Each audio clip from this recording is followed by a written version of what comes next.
Welcome back to the Real News Network. I'm Paul Jay in Baltimore, and this is a continuing discussion about how to have a safer community in Baltimore.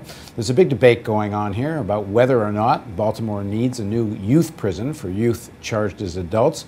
About $100 million is planned for that by the state of Maryland. But is that really going to make people safer? And if it isn't, what will?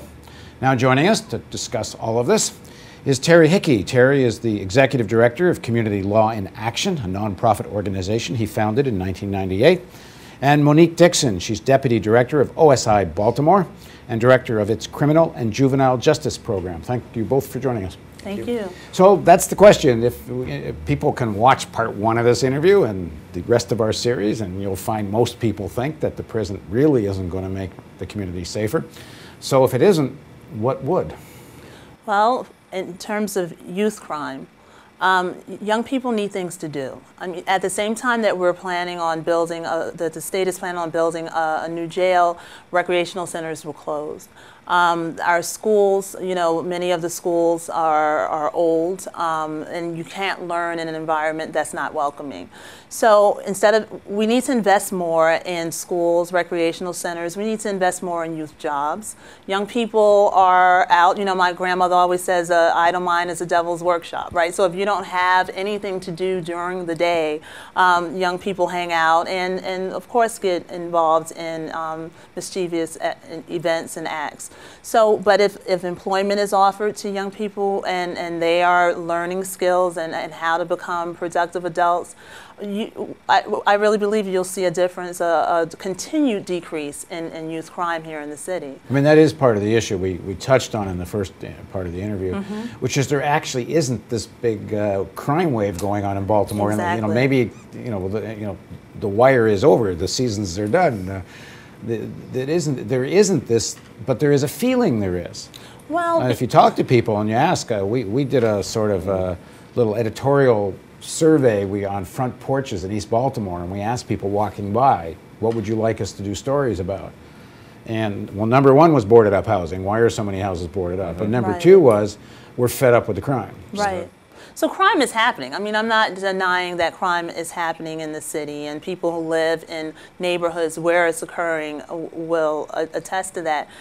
I'm talking about youth crime that will lead serious youth crime. That, if you look at the statistics, it is going down. And building a jail, however, is not going to reduce crime in the city. It just isn't. It hasn't so far, you know, and to have an expectation that you can't build your way out of a crime situation. You have to do things differently, and providing young people with recreational centers, jobs, and, you know, strong schools, and adults with employment as well. You know, we're in a city that has a high poverty rate. People are not working.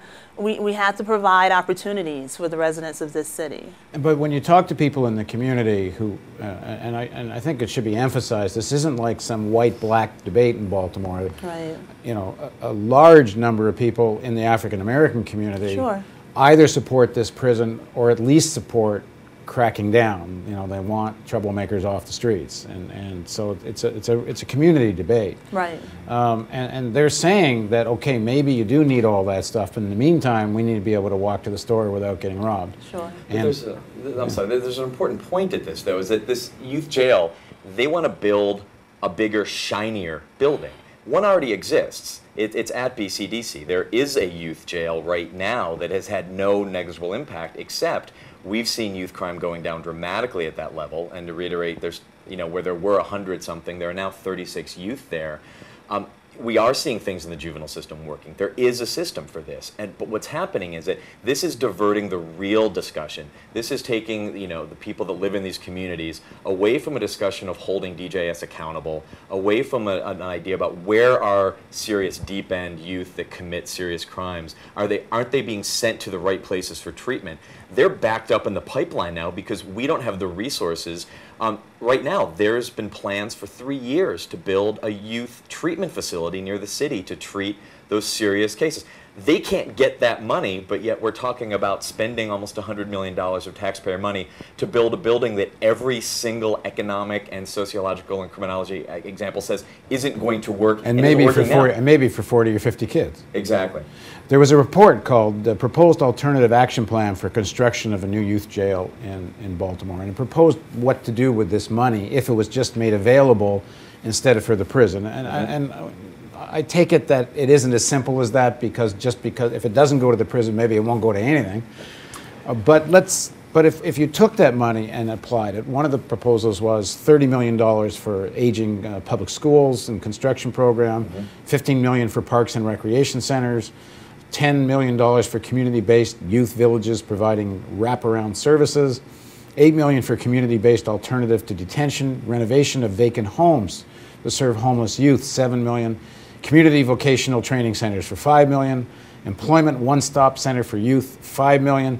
I mean, it seems a no-brainer that if the object is a safer community, $100 million doing that is going to do more than 40 kids sitting in a holding facilities. Sure. What is the politics of this? Well, first of all, what I think human nature is, and I did it myself before I got involved in this work, is you tend to picture the most hardened 17-year-old that you imagine sitting in that jail, and then your mind puts them in a rec center, or outside of school, and thinks, well, that's silly, that's not going to help. But the problem is we never got to them at the right time. Those things didn't exist. That I work with these kids. That 12-year-old becomes that 17-year-old, but they weren't born that way. And it's about that lack of opportunity. And we never get to that conversation, or if we do, it seems, and let's be honest, it seems like a light and breezy, naive way of looking at these kids. But if you get to know them, that's just simply not the case. It's about prioritizing. And that's what we need to start to do, is to prioritize and not get misdirected and not buy into misperceptions about what's really going to work. What is the actual response when you sit down with politicians and say this to them? What do they say to you? I don't understand how they argue with you. There is a memo of understanding between the department and the Department of Public Safety and the Department of Justice, the U.S. Department of Justice. The conditions at the jail are so poor that it attracted the attention of the Department of Justice back in 2000. Federal. And the federal investigators came in and looked at the jail, the youth section, as well as the women's section, and found that, number one, the individuals at the jail were not keeping youth separated from adults, which is required by law, and that the physical plant just was not in the condition that was the best environment, frankly, a humane environment for anyone. And so the federal government entered into an agreement in order to avoid litigation that the department should improve conditions and make sure that youth and adults are separated. Is some of this money federal money? The money for the new jail? Prison. No. So it's not like they're going to lose some federal money if they don't build the prison. And the federal government did not require a new facility. They wanted the department to come up with a plan for keeping young people separate and for improving the conditions. So the governor and the secretary's response is, we have this agreement with the federal government to improve conditions, and this is the solution. Building a new jail is the solution. From their perspective. So what's the answer to that? If they say we made the deal, it's good for the kids, it's better for the kids than in that terrible other institutions, so why not? Well, and see, there we agree. A lot of us that have worked in that facility with kids agree they shouldn't be there. But like Monique said, the Department of Justice isn't saying they have to spend an almost $100 million, build a $100 million facility. They need to do something. They need to find another facility where kids can go. They need to stop charging youth as adults altogether. Yeah. They need to put youth in juvenile facilities, even if they're awaiting adult trials. These are all decisions. These are priorities. These are policy decisions that can be made. When NCCD issued their report, the department is really hanging on to if you do nothing, you don't need more than a 117-bed facility. If you do nothing, And it's a status quo argument, which government often falls into. Do nothing meaning there's no social Make no programs. change, do nothing, add no programs, do nothing for kids, don't do anything with the juvenile system. You just want to get these kids out of that institution and put them in this one. Keep going like you're doing. And we would argue that even from when NCCD did those numbers a year ago, that it's much lower even now. Yes. But if you look at the rest of the NCCD report and any of the studies that we found out there, there are things you can do. You can simply find, you have to have the political will, but you can find room in juvenile facilities. You can cut down the number of charges in a staggered sense. You can slowly phase out the different charges for charging youth as adults. Some have brokered other suggestions as well, but all of those involve taking it down to almost none at all. There's a bill up this year in front of the General Assembly that would have all youth go to the juvenile system first, even if they're in the facilities, even if they're awaiting trial in the adult system. That bill's still being heard. It's still there. If it passes, that cancels out the need for this facility altogether. So why invest taxpayer money any further in this when we're seeing legislators start to say, I'm okay with that bill, I kind of like it, but why are we charging them at all? And we're seeing a renewed energy around, why are we charging them as adults? Charging as adults. Why are we doing that? And we're hopeful that if not this year, next year, you're going to see legislative will behind the idea of not doing it. Then we're going to have a really big, really useless building sitting in East Baltimore that's yet another example of how we miscalculated to the detriment of our kids. So the bottom line here is, if you can have two objectives. How can we spend $100 million, or how can we have a safer community? I mean, if you're wedded to the idea of a jail, you have one set of considerations. But if the real issue is community safety, what should people in the community be doing, both about this issue of the prison and about a safer community? Many of the recommendations made in the Alliance's action plan that you mentioned, particularly the reallocation of funding, came from community meetings that many of our grantee organizations organize. And so the need for youth villages and youth jobs, all the creative things that came up in that list came from community residents. And what we would say to them is take those lists to, leaders in your community, to your city council members, and begin working with policymakers to have those things that community members believe they need in their neighborhoods come into their neighborhoods. I think that there's a sense of hopelessness that nothing can be done, but I think what we're seeing is that when communities organize themselves and really make demands of government, that you can see some change. And so we would really encourage neighborhoods around the city to continue to do what they're doing, particularly around this jail. But you haven't seen too much change on this yet. Well, and there's been a lot of activity. There hasn't. Well, I guess I'm just a hopeless optimist. I really, there's been, the discussions have shifted. Even the way this is being covered in the news is changing.